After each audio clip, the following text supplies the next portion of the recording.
volta ao segundo bloco do programa Papo Certo, tendo o prazer aqui de receber o Bosco, que é professor e vereador aqui de Cantagalo, o Rodrigo, que é professor, doutor, mestre em História e está nos visitando, fruto de uma pesquisa que vai interessar a todos vocês que estão nos assistindo, e a professora Sheila, que cidadã cantagalense já, interessada em nossa região, nosso município, escritora, entre outras apresentações que já foram feitas.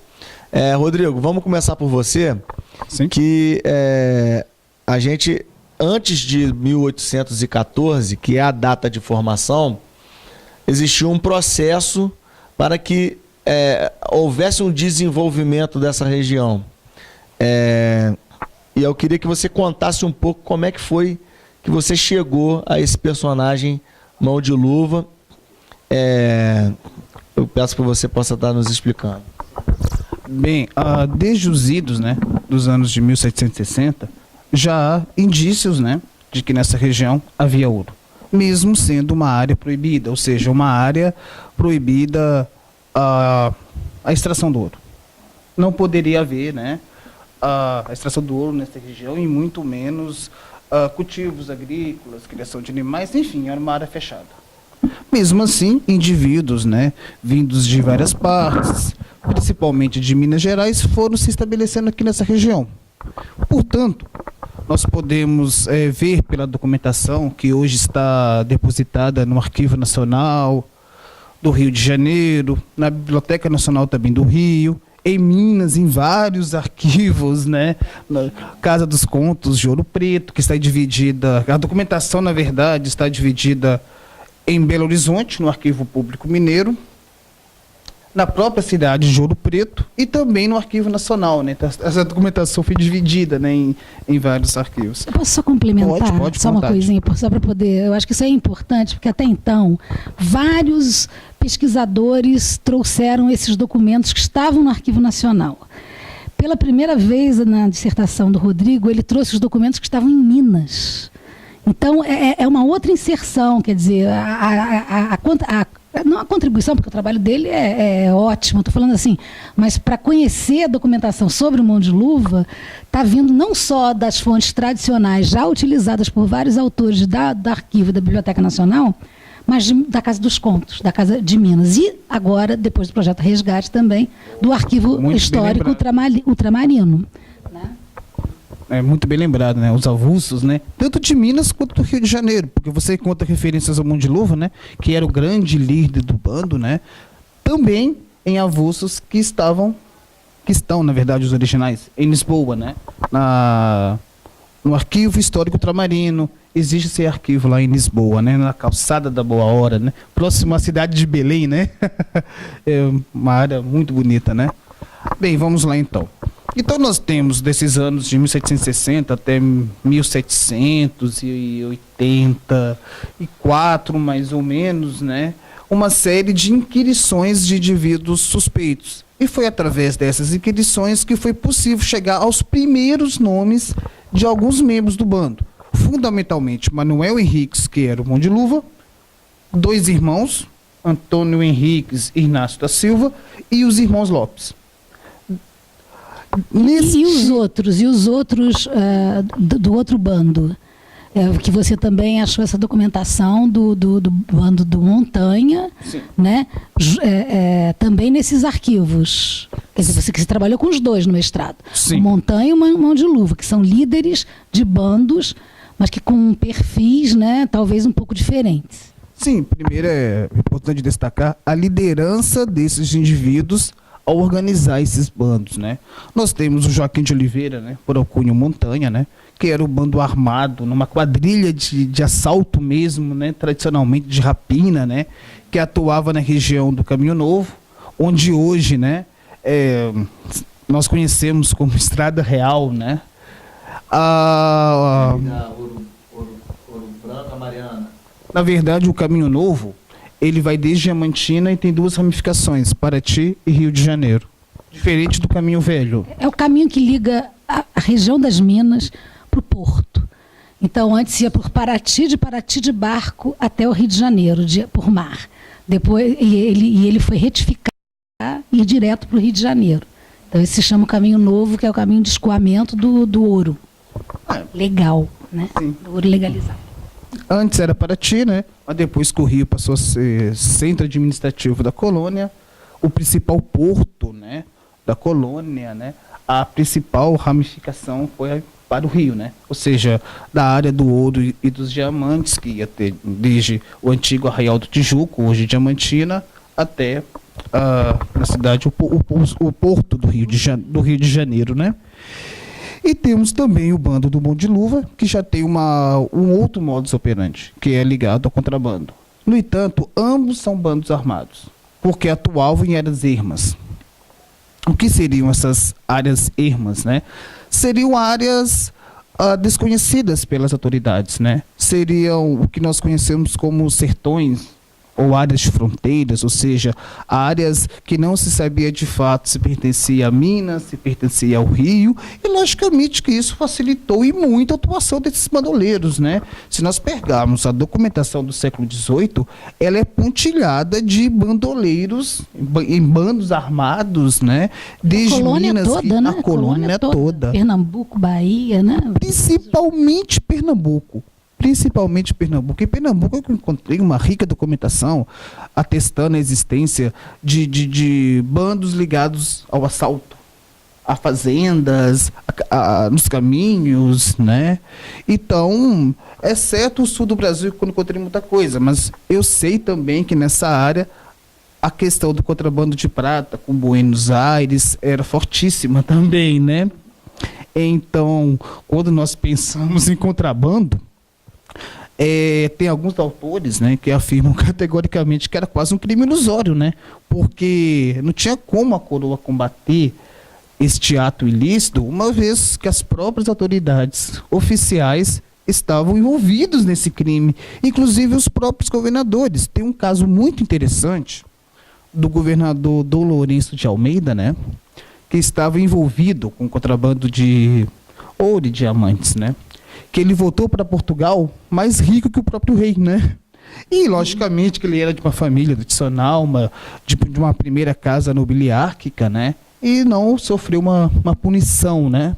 Ou seja, enfim, alguns indivíduos foram punidos, né? É aquela velha história, né? Eu até aceito o extravio, né?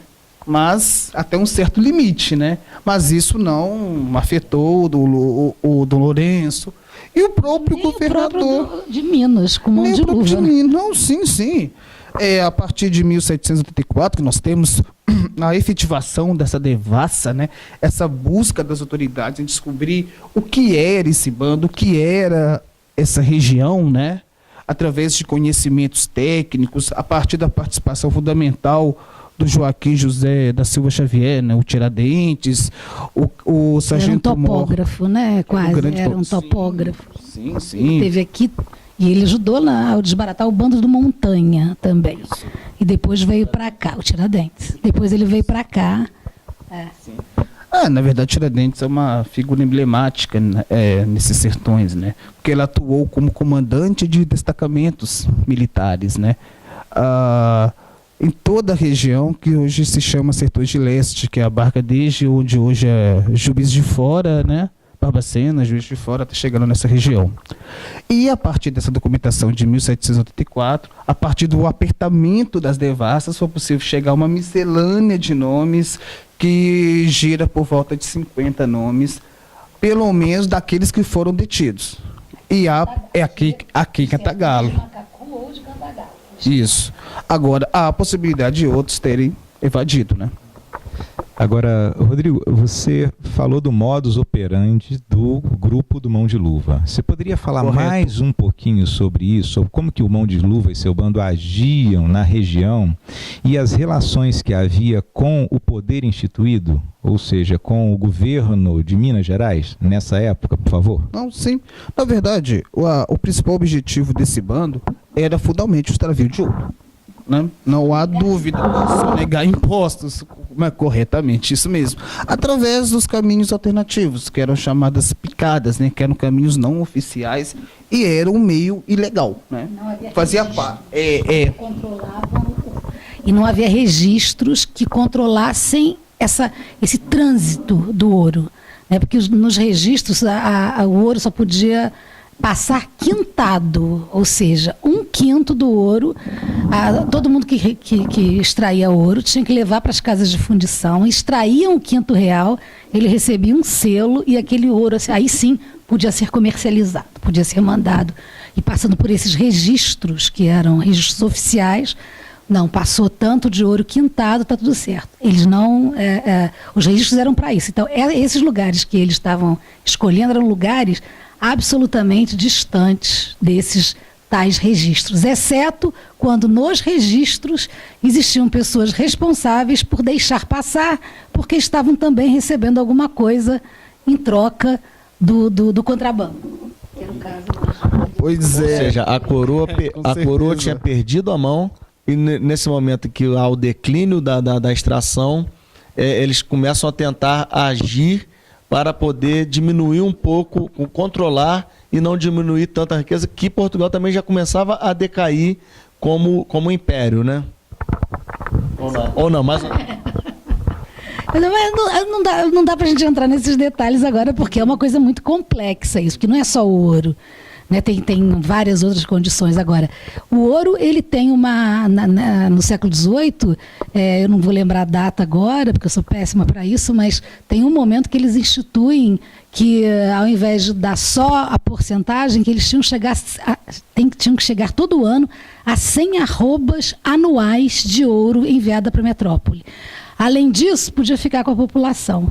E essa cota de 100 arrobas anuais, desde o iniciozinho da década de 60, que já não era mais alcançado. 1760, já não era mais alcançado. Eu sei que na época da Inconfidência, a Minas Gerais já devia não sei quantas toneladas de ouro, porque não chegava a cota estipulada, porque o ouro estava diminuindo mesmo. Então, esse acirramento realmente do controle dessas áreas proibidas para não deixar tirar o ouro de lá, que não fosse controlado, porque logo depois, em 1786, o vice-rei vai criar uma intendência do ouro em Cantagalo, para tentar ver se tem ouro aqui. Não tinha. Eu achei lá os números do ouro que foi tirado daqui, mas não era significativo. Era um ouro, tinha pouco ouro. Se eles tiraram, já tiraram muito antes. Ou então, veio pobre de ouro. E aí me cabe perguntar, então por que o objeto de da atenção desse bando de mão de luva a essa região? Porque se aqui havia pouco ouro, eles estavam situados aqui... Então, sim. Só complementando a pergunta do professor João.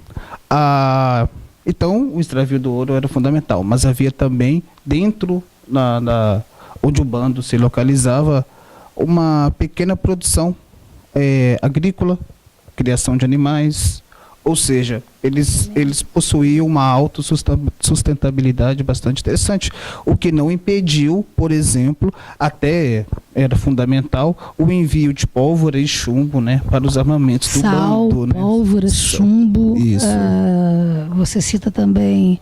Vários instrumentos para até farinha de mandioca também. Com certeza. Instrumentos de trabalho. A partir de quais relações?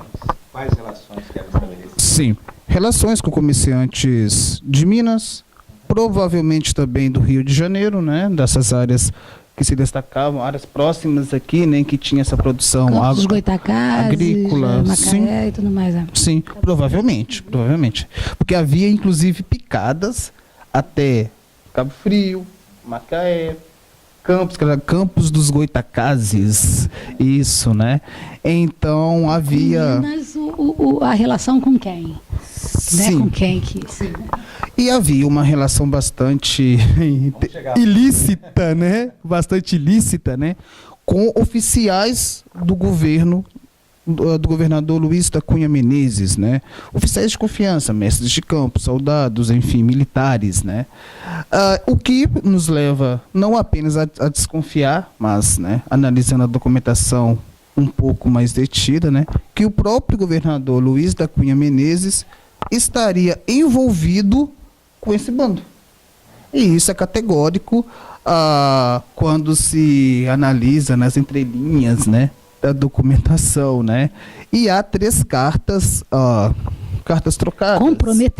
Comprometedoras, né, entre os militares desse governador, né, voltando a afirmar que eram homens de confiança, né, com o Antônio Henrique, que era um dos irmãos do Mão de Luva, e também, se eu não me engano, com os irmãos Lopes também, ou seja, que faziam parte do bando. Ou seja, se eram pessoas de confiança do governador, com certeza que o governador estava participando indiretamente, mesmo que seja, né, do bando do Mão de Luva. Então, vou chamar um intervalo e aí a conclusão que eu quero que vocês ajudem a quem está em casa a entender, então quer dizer que o bando Mão de Luva não eram simplesmente largados ou forasteiros largados a esmo aqui na região, então, ou seja, faziam já parte de um sistema. Não parece muito diferente do que a gente está vivendo hoje no país, não, né? Será que eu estou enganado? Mas a gente volta para o terceiro bloco para a gente poder estar fazendo a conclusão desse assunto. A gente já volta. Muito obrigado.